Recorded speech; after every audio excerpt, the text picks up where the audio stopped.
The Motorola Edge is a lot of things. It's a handsome phone, genuinely one that looks good enough to pass for something a lot more expensive. It's also the more modest sibling of Motorola's first flagship phone in years, and for now at least, it's also a really good deal in the US. Motorola is going to sell this thing for $500 instead of the usual $700 for a limited time. More than anything though, this is Motorola's first attempt at a truly affordable 5G phone, and it's not alone in that work. There is, of course, LG with the Velvet, Samsung with the A71 5G, OnePlus with the Nord, and frankly, so many others I can't even rattle them off right now. Point is, the competition is getting pretty wild in this sort of upper mid-range space, so how does the Edge stack up?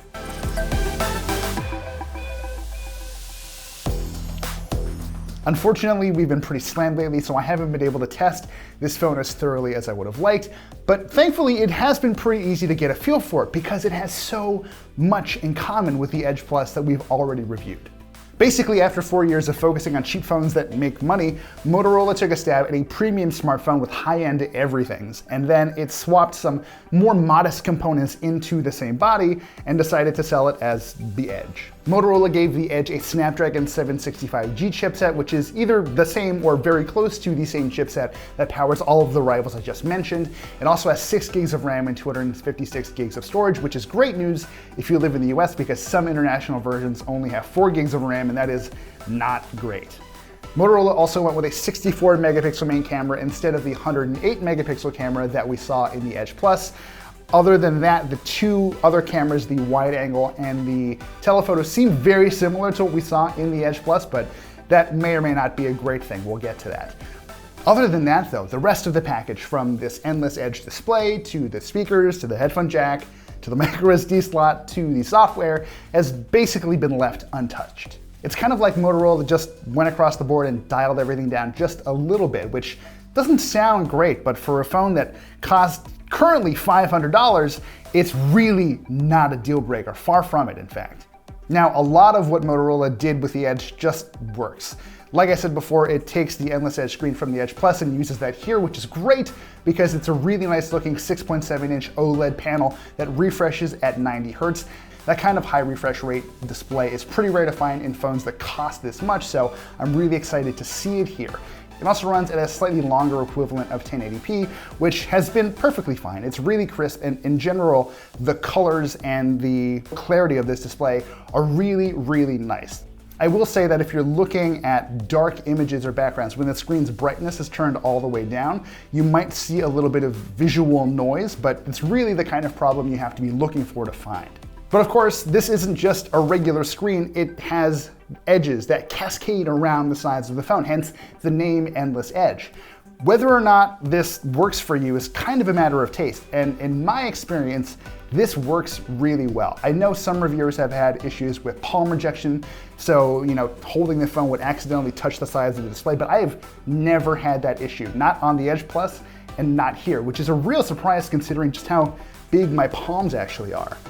Thankfully, Motorola's software here does do a good job of canceling out those accidental touches and just giving you easier ways to access what you normally would without having to shimmy your hand up and down the phone. So for example, you can flick up and down on the sides of the screen to open your app drawer and your notification shade. You can double tap this pill on one side of the display to turn off the edges entirely if you don't want that sort of wraparound look. And Motorola Game Time puts virtual shoulder buttons right up here so you get extra control for games like Call of Duty and Asphalt 9. It's a really nice touch. And speaking of games, we do need to talk about how well the Snapdragon 765G actually performs. I was a little concerned that I would really miss the horsepower that something like the Snapdragon 865 would give me, but honestly, I kind of haven't.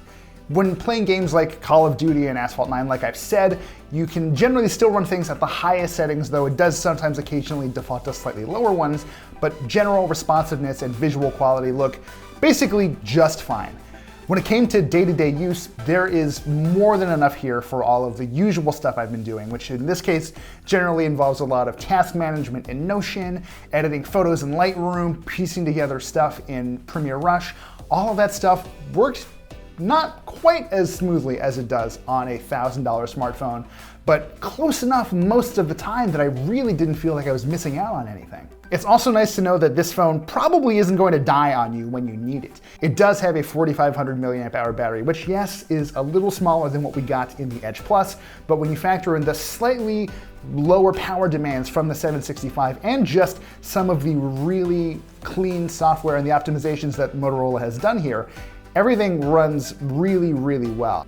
Motorola says you can get up to 2 days of battery life on this, and I think that is more or less true. Now, because this thing shares so much with the Edge Plus, it does share a lot of the same shortcomings that the Edge Plus does. For one, there's the fingerprint sensor. It's under the display, and when it wants to work fine, it does, but it very frequently just sort of sits there and doesn't quite get there. I'm also not a huge fan of these Waves audio-tuned speakers that Motorola has seemed really proud of. I do appreciate that you do get a pretty wide soundstage, but in general, all of the music that I'm listening to through these speakers sounds really wimpy and unsatisfying. And then there are the cameras, which are pretty hit or miss. Again, not a huge surprise because the Edge Plus was kind of in the same boat. The ultra-wide angle camera and the telephoto camera are very, very similar. I think the one main difference is that the telephoto camera does 2x optical zoom here instead of 3x on the Edge Plus. But in general, you're probably not using these cameras as often as you're using the 64 megapixel main camera. So if you take it out in broad daylight, you are going to get some good looking shots. My issue is that the stuff that you get never really feels that consistent. The exposure can vary pretty dramatically from shot to shot. It often produces really kind of drab looking colors. And mind you, these are things that Motorola could feasibly fix with a software update, but they haven't said anything about that so far. One of the bigger omissions for this main camera is optical image stabilization, which would be really helpful in low light performance, but I mean, it's not there, and low light performance is kind of middling at best. At the end of the day, these cameras are basically just fine. We've seen better, but we've also seen worse. What I take issue with more is Motorola's stance to software updates. They basically confirmed that this version of the Edge, not the Edge Plus, will be getting one major Android update. So in this case, to Android 11, and that's about it. A lot of the other phones in this category, like from Samsung, for example, or Google when the Pixel 4a comes out, those devices will get at least 2 full years of full fat Android updates. So in terms of future-proofing, those arguably might be safer bets. The Motorola Edge does a lot right, mostly because the Edge Plus got a lot right. I'm a big fan of this kind of no-frills approach. What really gets me is that I would gladly pay $500 for a phone like this, and I could if I bought one right now.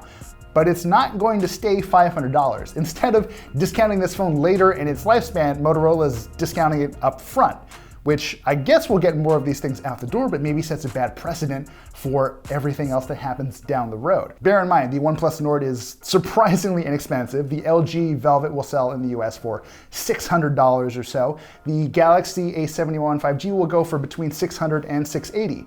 This will be by far the most expensive 765 powered phone we'll have in the US for a little while at least. And maybe the stuff this thing gets right will be enough to get people to take a chance on it. But when you have so many other options that are maybe not quite as good, but still really, really close for less money, I have to wonder if Motorola's best move here isn't just to make this price cut permanent. Anyway, if you have any feedback about the phone or if you want to see a full review of the Motorola Edge, please leave some feedback down in the comments or email me at v8engadget.com. Thanks again for your support and for sitting with me. We'll see you next time.